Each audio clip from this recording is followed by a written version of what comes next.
ఇదే కాంగ్రెస్ పార్టీలో ఆ సందర్భంలో మరి మహేష్ కుమార్ గౌడ్కి శుభాకాంక్షలు తెలియజేస్తూ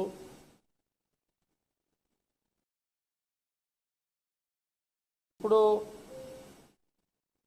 గవర్నమెంట్ ముఖ్యమంత్రి రేవంత్ రెడ్డి గారు క్యాబినెట్ మంత్రులు ఆ గవర్నమెంట్తో ఒక భాగం అయితే ఇక్కడ ఇప్పుడు మహేష్ కుమార్ గౌడ్ పిసిసి ప్రెసిడెంట్గా ఇదొక టీం. అటు ముఖ్యమంత్రి సీనియర్ మన నాయకులందరూ గవర్నమెంట్ను ప్రజా పరిపాలన అందిస్తూ ఒక భాగము నడుస్తుంటుంది.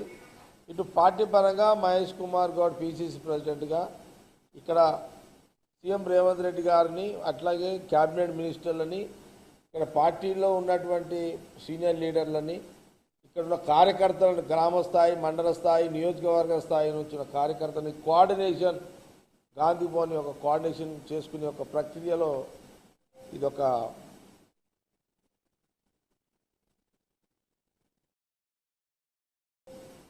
కాబట్టి ఇది ఒక మంచి అంటే జనరల్గా ఏంటంటే కాంగ్రెస్ పార్టీలో 2 సంవత్సరాలు 3 సంవత్సరాలు ఒకసారి 4-5 ఏళ్లకు పిసిసి అంటూ మార్పు ఉంటుంది. ఆ మార్పులో ప్రక్రియలో భాగమే మరి కొత్త పిసిసి నియమించడం జరిగింది.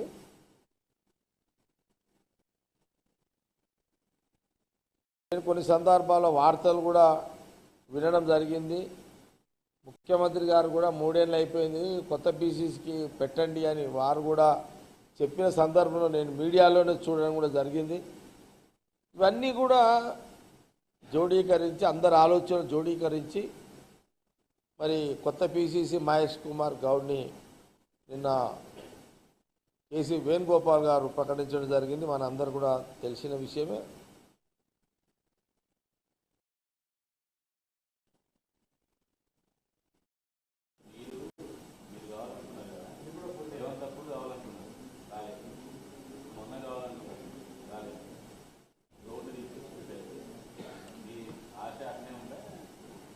జగ్గారెడ్డి పిసిసి కావాలని అనుకోవాలనుకున్న దాంట్లో నా ఆలోచన నా అభిప్రాయము ఎప్పుడు చేంజ్ కాదు.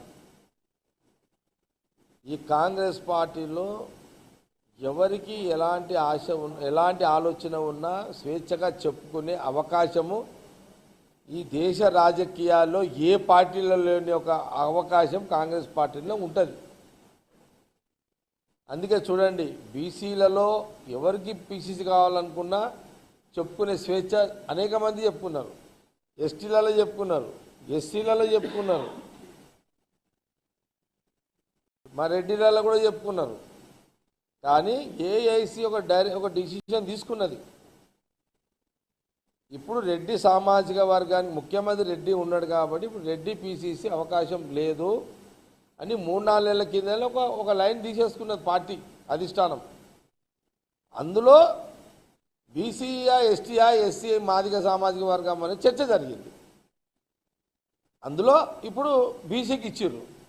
మళ్ళీ బీసీలలో మళ్ళీ కులాలు చూడకండి, బీసీ అంతే. బీసీ అంటే అందరూ, ఒక కులం కాదు కదా బీసీ అంటే. బీసీలలో అనేక కుల వృత్తులు ఉన్నాయి చాలా. ఇక్కడ దాన్ని విడదీయకండి, బీసీగానే చూడండి.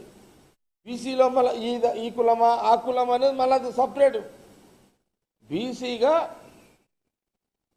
అధిష్టానం తీసుకున్న నిర్ణయంలో మహేష్ గౌడ్కి వచ్చింది. నేనేమంటున్నానంటే మళ్ళా రెడ్డి సామాజిక వర్గం ఇయ్యాలి అని అధిష్టానము ఎప్పుడైనా చర్చ జరిగినప్పుడు మళ్ళా జగ్గారెడ్డి ఆ చర్చల్లో కూడా ఉంటాడు. మళ్ళీ అప్పుడు ఖచ్చితంగా ఆ చర్చల్లో ఉంటాడు, ఆ ప్రయత్నంలో ఉంటాడు, ఆ ఆలోచనలో ఉంటాడు.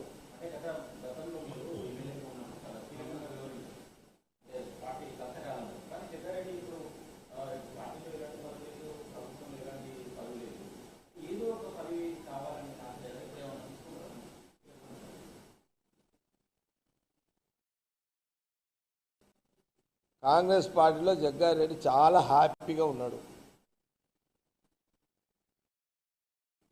నేను చాలా సందర్భాల్లో చెప్పినా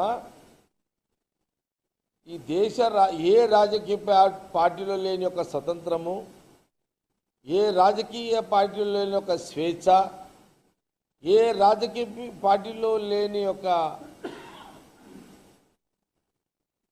వ్యవహారము ఏదున్నప్పటికీ కూడా అది ఒక కాంగ్రెస్ పార్టీలో సాధ్యము. అది కాంగ్రెస్ పార్టీలో తప్పితే ఇంకెక్కడ స్వేచ్ఛ రాజకీయాలు ఉండయి అనేది నా పర్సనల్ అనుభవంలో అనేక సందర్భాలు చెప్పిన వినాయక చవితి కూడా మళ్ళీ చెప్తున్నా. ఈరోజు జగ్గారెడ్డి ఇలా ప్రెస్ మీట్ ఇలా చిట్చాట్ చేస్తున్నాడు మీడియాతోటి. ఈ స్వతంత్రం జగ్గారెడ్డికి కాంగ్రెస్ పార్టీ కాబట్టే ఈడుంది. ఈడ ఇంకో రాజకీయ పార్టీలో ఉండదు. ఇట్లా ఈరోజు నెక్స్ట్ ఏ పోస్టులు అనే దాని చర్చలో పోను. మహేష్ గౌడ్ ఒక బీసీ నాయకుడికి, ఒక సామాన్య కార్యకర్త నుంచి అంచెలంచెలుగా ఎదిగి ఒక నిజామాబాద్ నుంచి హైదరాబాద్కి వచ్చి రాష్ట్రానికి అంటే ఒక సామాన్య కార్యకర్తను గుర్తించి, సామాన్య నాయకుడిని గుర్తించి ఒక పిసిసి ప్రెసిడెంట్ ఇచ్చిర్రు. అది సోనియా గాంధీ, రాహుల్ గాంధీ, ప్రియాంక గాంధీ, ఖార్గే గారు, కేసీ గారు డిక్లేర్ చేసిర్రు. అంటే చూడండి,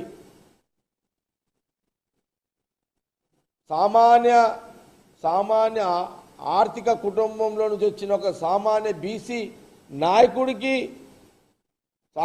మామూలు కార్యకర్త నుంచి వచ్చిన మామూలు నాయకుడే కదా. ఇప్పుడు కూడా ఇప్పుడు బీసీ సైడ్ రోల్ వేరు ఉంటుంది ఇక మహేష్ గౌడ్దిగా.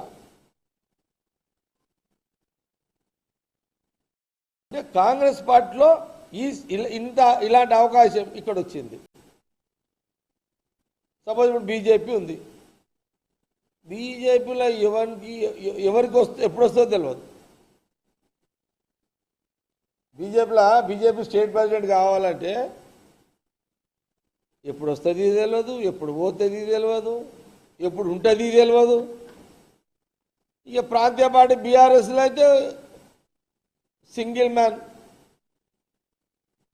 ఉంటే అయ్యా, లేకపోతే కొడుకు. కాంగ్రెస్లో అట్లుండదు, అయ్యా కొడుకులది కాదు. ఇది సమస్త కులాల, సమస్త మతాల సమీకరణలతో కూడుకున్న వ్యవస్థ. అలాంటి వ్యవస్థ రాజకీయ పార్టీ కాంగ్రెస్ పార్టీ.